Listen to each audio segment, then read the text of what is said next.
On today's show, the Dallas Mavericks get their first win of the season opener. Luka Doncic plays spoiler to Victor Wembanyama, and Dereck Lively.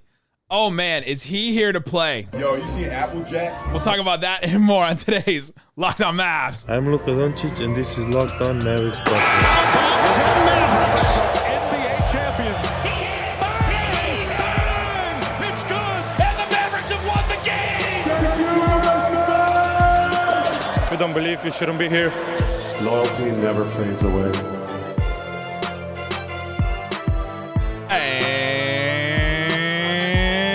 And welcome. You are locked on to the Dallas Mavericks. My name is Nick Angstadt, media member and NBA channel manager for the Locked On Podcast Network, where we let it ride. Thanks for being part of the show, making Locked On Mavs your first listen every day, where the best way you can help us grow the show is to listen every day and to comment anything below. Let us know in the comment section, what's one thing that stood out to you from Mavs versus Spurs? Let us know that in the comment section below. This episode is brought to you by Prize Picks, the easiest and most exciting way to play daily fantasy. Go to prizepicks.com/LockedOnNBA. Use the code all lowercase LockedOnNBA for a first deposit match up to $100. Oh, we're letting it ride. First win of the season. Joining me, friend of the show, now reoccurring co-host on the show. What you got for me? What you got for me, Dana Larson? Okay, well, that did not disappoint, Nick. That did not disappoint. We had themes galore, so much leading into that game, and all of it was fun. And of course, the best part was the Mavericks get a win to start the season. I didn't believe. I shouldn't have been here. I didn't believe. I didn't believe. I should have seen myself out. You? Oh my gosh. It's just the roller coaster of it. And I'm so scarred. Like, I cannot tell you how much I was scarred by those two Hornets losses from the end of last season, where I had to do this show by myself and Isaac was gone. And I was just sitting here like so disheveled and so disappointed. You haven't been able to purge it after all of these months. Those emotions came roaring back. I counted.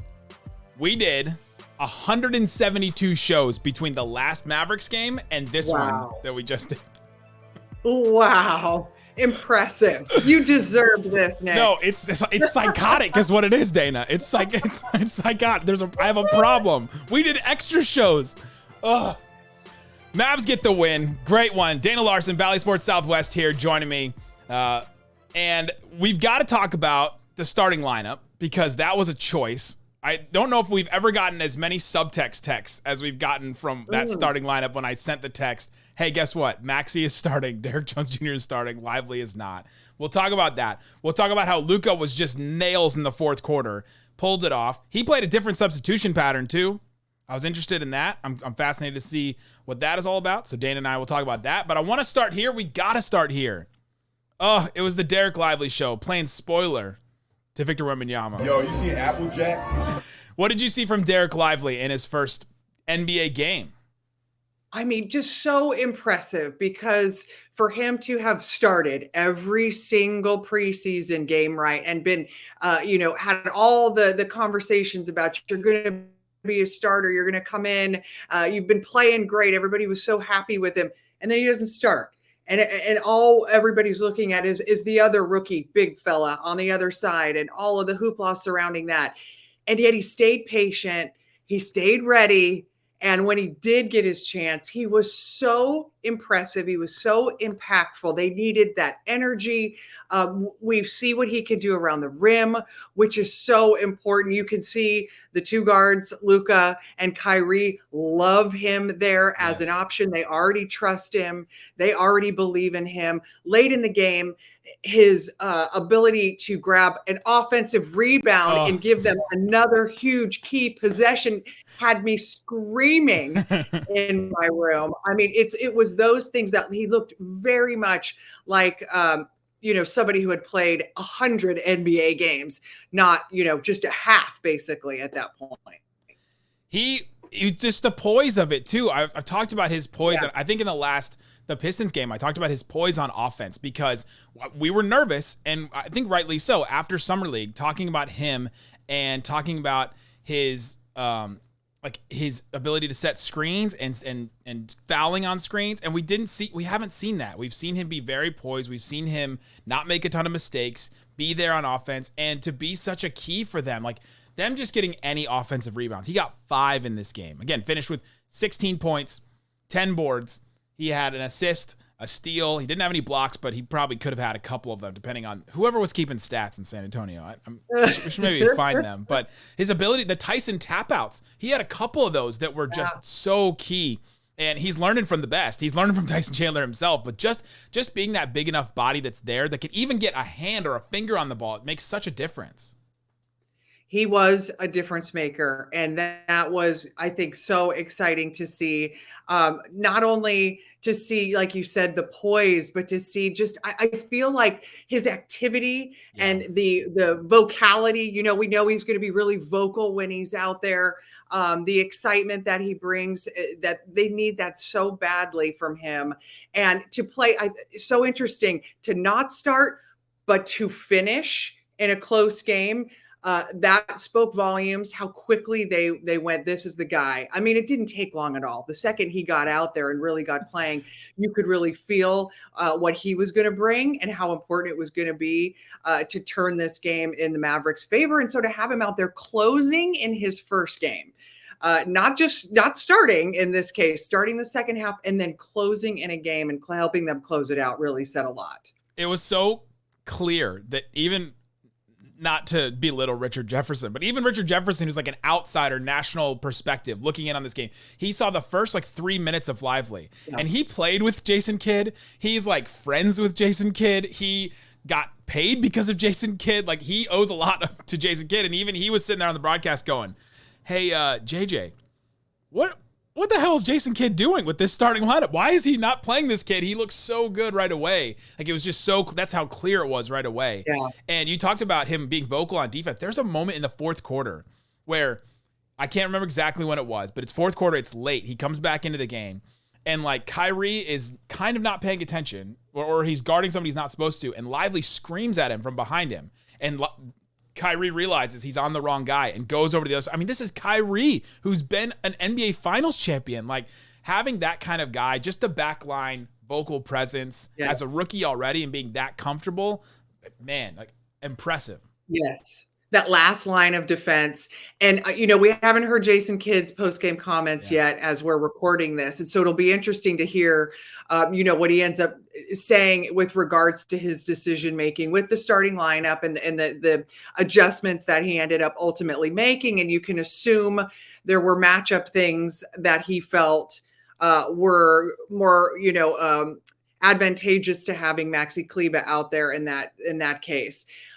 So it'll be interesting to hear that, but it feels like, I don't know how we will see him in the starting lineup going forward. I mean, there's just no way after what he did. Unless he just wants to well, I'll give my thoughts on the starting lineup. I think I know why Jason Kidd made that decision, and we'll talk about that a little later. But with Dereck Lively, I think he's got to start, unless they just go with matchups. They just go, oh, he's not a good matchup for this player or this player. We want more spacing here or there. It was just so good so quickly, and everything he's worked towards. Like if you're listening to this for the first time this season and you're just checking in, this is what Dereck Lively has gone through with the Mavericks. He gets drafted in June. Nico Harrison comes to the podium and says, I don't think these guys are going to play any time in the G League. And then all of a sudden there's this weird moment in the summer where like Tim McMahon and Brian Damaris and guys that know around the team are saying, they might spend some time in the G League. I think they really like their guys and playing small with Maxey at 5 and Grant at 5 maybe and Derrick Jones Jr. at 5. And so there was that kind of moment. And then the Mavericks bring Dereck Lively and Omax into camp in August, or like a month early before. They start putting in work, and the Mavericks all of a sudden say, oh man, he's made a leap. Since Summer League, he's made this big leap. And they've, he's been working really hard. He's done everything we've asked. Then the Mavericks come in, the rest of them, and Luka is saying, man, this guy, he follows really well. He's good. I like playing with him. And then he starts all the preseason games. Then he doesn't start the beginning of this game. And then he finishes, just like you said. And like he's been through this whole thing and put the work in. And like he's going to do everything they ask. And it totally paid off in this one. But coming up, I want to talk more about how this game was won. I want to talk about how the Mavericks got to this point. How did they play in such a clutch game and get the win in this one. We'll talk about Luka. We'll talk about the starting lineup. There's just a million things we're going to talk about, and we'll get to all of them coming up. But before we do that, let me tell you about Ibotta. Ibotta is an app that'll help you get money for the stuff that you already pay. How about that? Starting November 1st, for the 4th year in a row, Ibotta is giving 100% cash back on your Thanksgiving feast. Dana, I don't know how many people you do Thanksgiving at your house. Yes, sometimes.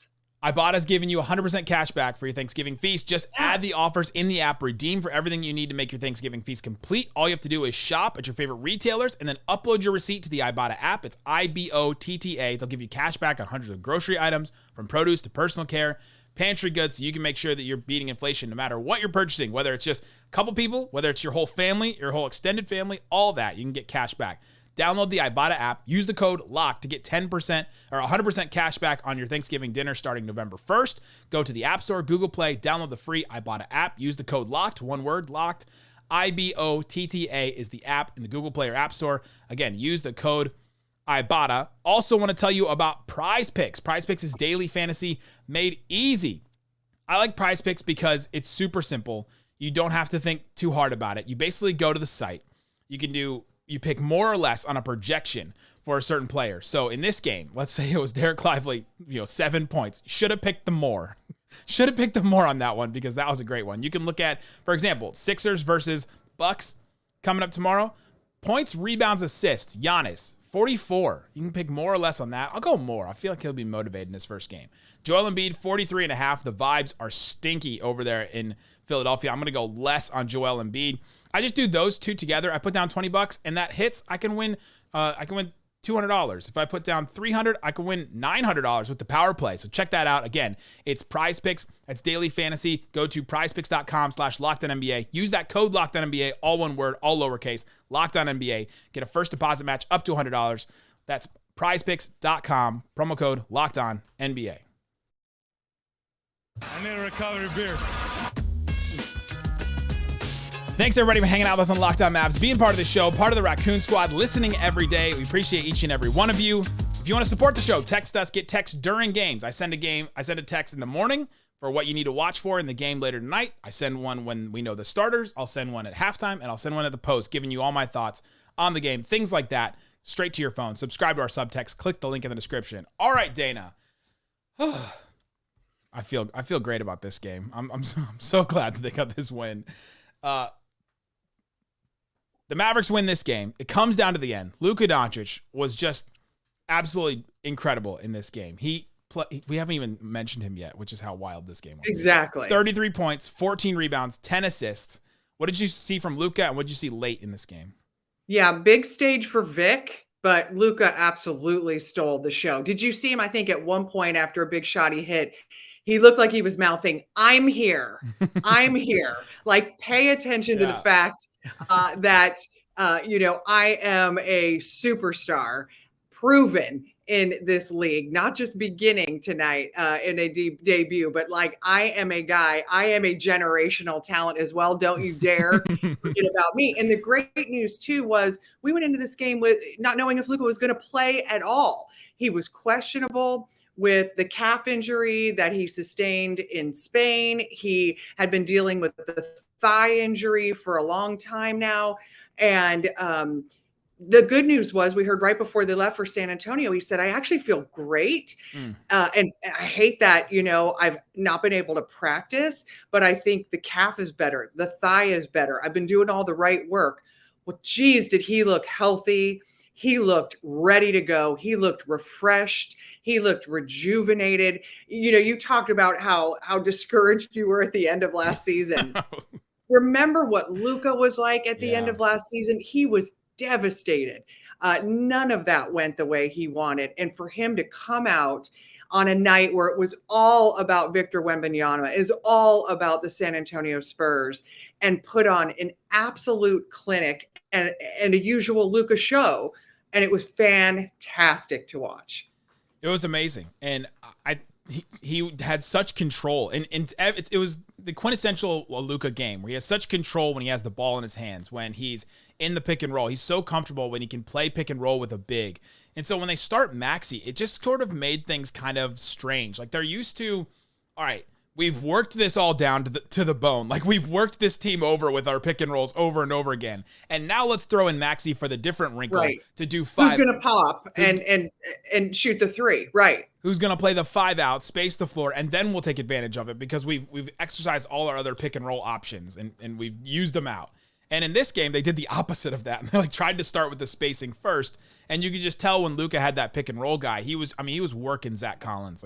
Just the little fakes under the basket, the kicks to Dereck Lively, the alley-oops. Him and Kyrie were doing that, just taking advantage. And yeah, Luka was great in this game. The substitution pattern for him. So we're used to seeing Luka play the entire first quarter. Then he comes in at the end of the second quarter and plays half of that. Then he plays the whole third quarter. Then he plays the back half of the fourth quarter.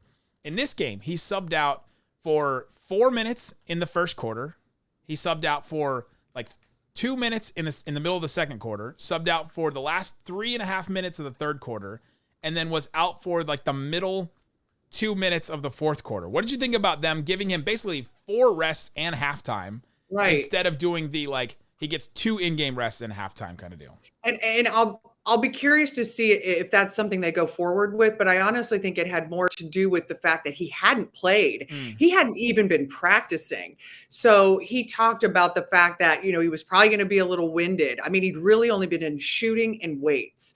So they didn't necessarily, Jason Kidd before the game was saying, I don't think we're going to do the usual first full quarter of play for Luka. Yeah. We're going to manage it a little bit. We're going to communicate with him a little bit and figure out what's best. So it seemed like they were able to really pace his minutes and have him at his best when it mattered most at the end of the game.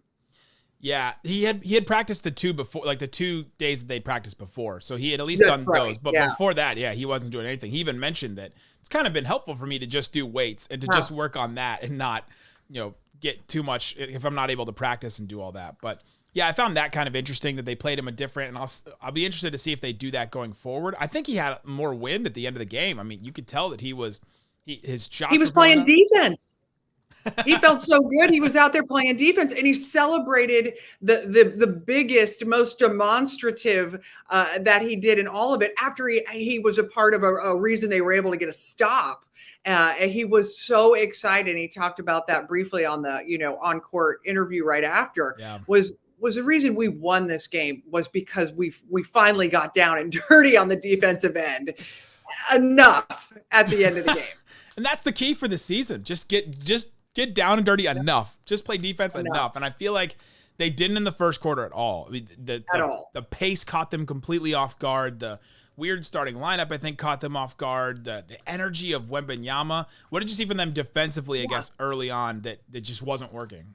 Well, first of all, you knew they just had to weather the energy of that building. Mm-hmm. You went in there and you knew San Antonio was going to come out absolutely, like a freight train with all of the excitement, all of the fans, all of this stuff has been building for them for months. So if you could just weather it, but they looked stunned. They looked, flat on their feet. They weren't rotating quick enough. And the Spurs players are young, athletic, hungry, and they just were driving it right down their throats. And the good news is here, you don't crown a champion after 1 quarter of play in the NBA because that was really a disaster defensively. And of course, it had Mavs Twitter going bananas about, okay, here we go again. The defense is going to be terrible. And you still can't take away how much improvement there might be defensively. The great news is, though, they did respond. And I think you're right. I just think there were different personnel. They were trying to do different things. You've got Grant Williams out there, and he's a guy they're looking at as a defensive anchor. He's still getting comfortable with everybody. They have this wild matchup with, a 7'5" alien, that's coming in and changing up everything in the NBA. So they were the guinea pigs. They were truly the guinea pigs going in. They were going to be the ones who had to figure out how to play the Spurs team, how to defend Wembanyama for the first time. And I think that's why that quarter will be one of those things you just burn. And you just go, all right, that we survived. We survived that. And that's good news for now. the Mavs want to play faster, and the Spurs were like, "Oh, we will play all the more faster." That's right. The Mavs got caught off guard on transition defense so many times in that first quarter, where it wasn't just that no one got back and there was wide open dunks. It was little things where you didn't front early enough in the possession, or there wasn't enough guys back, or it was one guy that was missing on that. And it was sort of like old habits that die hard from last season, right? Getting back. Maxey mentioned that in my interview with him during practice one day, where I just said, what do you guys got to do defensively? He's like, we've got to get back. Like, you can't just have one guy that complains and stays back, basically. Right. He's kind of calling out Luka, but it's a thing that kind of like went through the whole team, where everybody seemed to be dealing with that at one point or another. Yeah, that the defense early was bad. I feel like they did pick it up a little bit. Wembanyama getting in foul trouble definitely helped them. Absolutely. On that sense. But coming up, I want to explain why Jason Kidd made that lineup. I think I know why he decided to start that starting lineup. And then we'll talk about everything else that we saw from this game. What do we see from Kyrie, from the other players, the rotation, and all that. Dana and I will get into that coming up. Before we do, let me tell you about FanDuel. FanDuel Sportsbook gets you all the odds and lines and action in all of the sports. Pretty much all the sports. They have tons of them. Go to FanDuel.com/LockedOn and you can get $5. If you put down $5, you get $200 in bonus bets guaranteed when you do that. I've got the awards pulled up right here in front of me. Jokic, plus 430. He had a great showing to start. He's plus 40 to win MVP. Luka Doncic, plus 550. So he's number 2 right now to win MVP. This may be the time to get in early on Luka and the MVP odds to get that 550 number. Giannis, plus 650. Tatum, plus 650. He had a great showing against the Knicks in this game. All kinds of other stuff you can parlay. You can do NFL, MLB with the Rangers. All kinds of stuff for the World Series with the Rangers. And, of course, you can go to FanDuel.com/LockedOn. Put down $5. You get $200 in bonus bets. Again, FanDuel.com/LockedOn. Shut it down! Let's go home! All right, Dana, let's get into the rest of this game. All right, the starting lineup was there's a lot of talk. There was a lot of response. Luka, Kyrie, Grant Williams, the big group that we had heard about all training camp, they started. And then Derrick Jones Jr. and Maxi Kleber started. I think I know why Jason Kidd made that decision. First of all, I think he completely overthought it. And I think if you're looking down the barrel of Victor Wembanyama playing on the other side, you said is an alien who just looks like it. He's got 8-foot wingspan, guys. 8 feet. That's insane to think about that. Watch all the highlights of him blocking Klay Thompson's three-point shot, of blocking Damian. He blocked the Damian Lillard. He blocked an Andrew Wiggins throw. He's blocked so many shots. He got Kyrie early. Yeah. Got Kyrie on a jumper at the beginning of this game. So I think he overthought it and thought, well, let's play with some spacing. Let's play with Maxey at the 5. And then I also want that length, because this starting lineup for the Spurs, Dana, was kind of weird too. Like, they started with Vassell, that's a normal like guard guy. Then Jeremy Sohan, he's 6'9". Keldon Johnson, he's like 6'6", and so he's a wing type. And then you have Zach Collins and Victor Wembanyama, who are both pretty much centers. So they started with all this size and Victor Wembanyama, and Kidd's like, all right, let me go with the spacing and let me go with the wing length. And in the end, he got neither of those things basically with it. Well, and you got, Derrick Jones Jr. played 11 minutes and never really, was a factor at all. Didn't come back in much at all. 0 for 3. Not that he's really out there for his offense, but if he's going to be able to take a shot, you'd like to knock him down. He missed both of his 2. He had been really trending, though, because we know that we'd seen him in the starting lineup. We know Jason Kidd had talked a lot about liking him and his defense and wanted to see him. So I don't know. Do you think we will see him in that starting lineup again?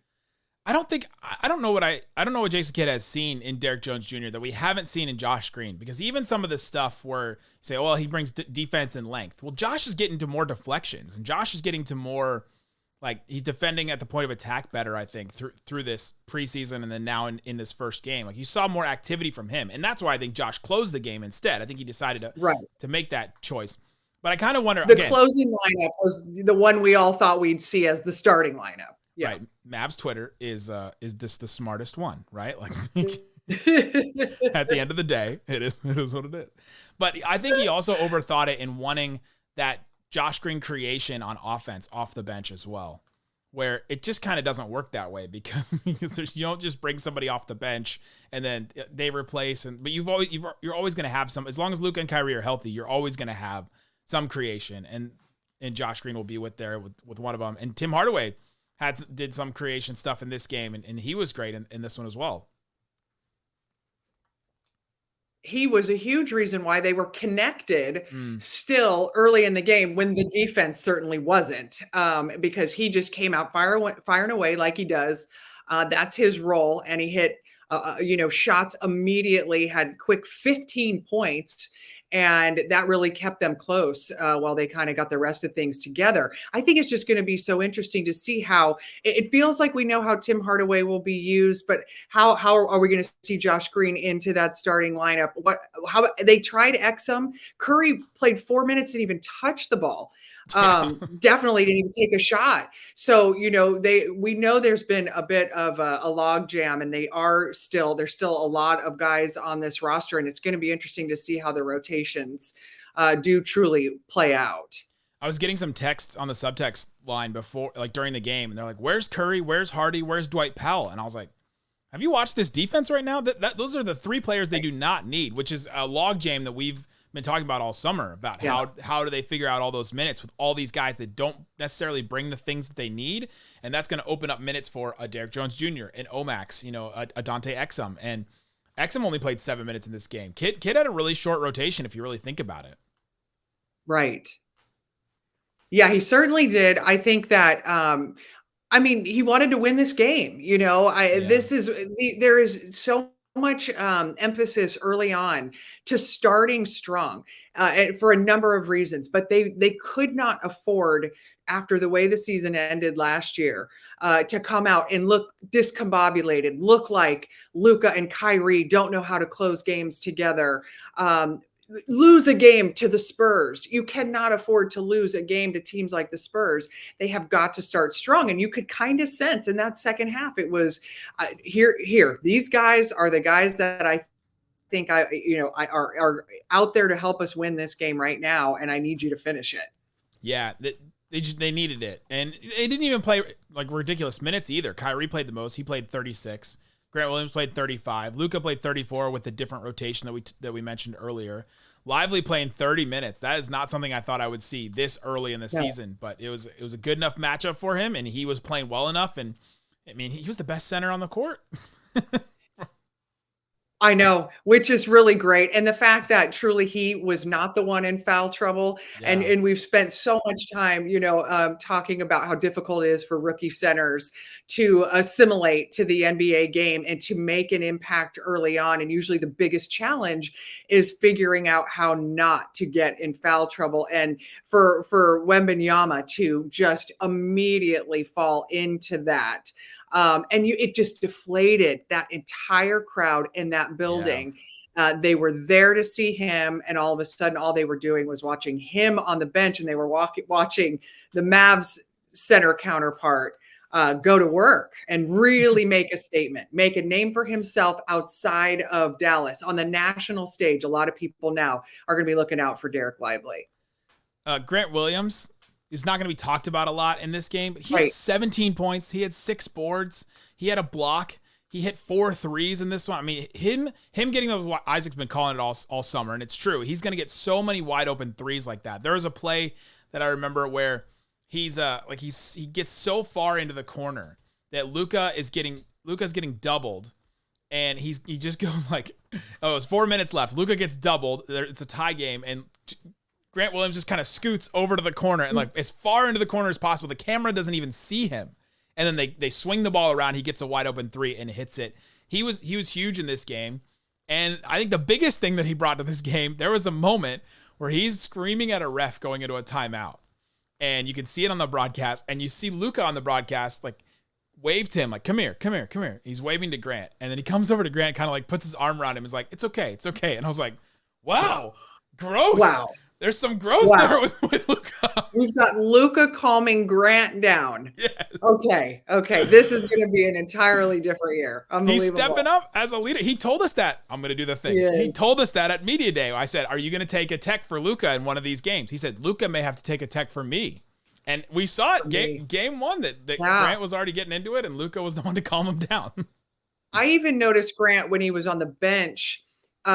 He called Maxey over during like a bit of a timeout, or I can't remember exactly what was happening, dead ball moment. And he had Maxey, and he was chirping at Maxey on the side, possibly about a defensive assignment or something he was wanting. So he was communicating from on the bench to the guys that were on the floor. So we know he's taking that leadership role very seriously, and he's not afraid to speak up. And so we saw that in all ways tonight. Yeah, he's not afraid to speak up in any moment, ever, in any point of life. That's right. We haven't mentioned Kyrie very much. He didn't have the greatest game shooting, 1 of 8 from 3, 10 of 24 from the field, had 22 points, 6 assists. But when he needed to, his finishes, man, like he can just finish around anybody. He took advantage of some of those young bigs where they think, oh, if I just do verticality, he won't be able to finish, and just the like moving around in the air, finishing around. He's just so good at it.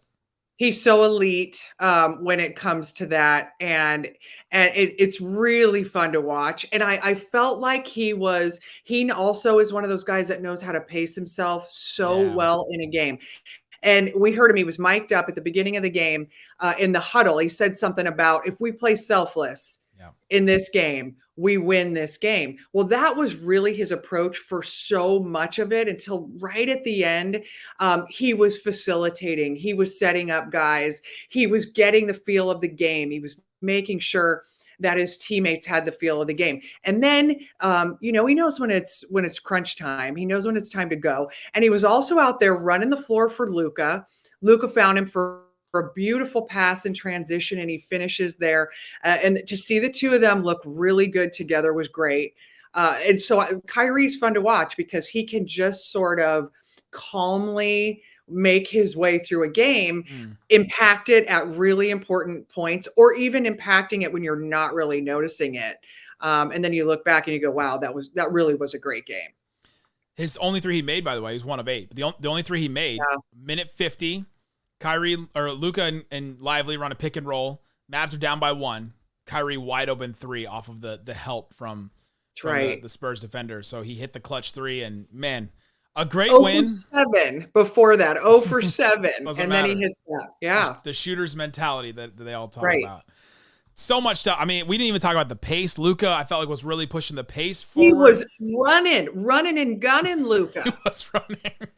It's funny to watch Luka run, but he was doing the kick aheads, and when he couldn't kick ahead, he was running with the ball, and they were trying to push ahead. They had 19 fast break points. When does that ever happen? But it was a point of emphasis. Luka is on board, clearly. He had a great finish even after running the entire court. So that was exciting to see too. I think that they're clearly going to try to bring that in as part of things. And Luka's can play at any pace. And you can tell that he was ready for that. We didn't even talk about the scouting report. Oh my gosh. I forgot about the scouting report. The scouting report that was left in the hotel. Go check out on my Twitter, my TikTok, or my Instagram. I put a video about the scouting report that was found in the hotel. Go to @NickVanExel on any of those. We'll talk about that and joke about that probably tomorrow. Man, cover it all from all angles. There you go. Dana Larson, thanks so much for hanging out with us on Locked On Mavs. Guys, go comment below what's one thing that stood out to you from the Mavs and Spurs game. We'll be back tomorrow with more Mavs. Guys, thanks so much for listening to Locked On Mavs. Woo-hoo! 1-0, baby. Peace out. Boom.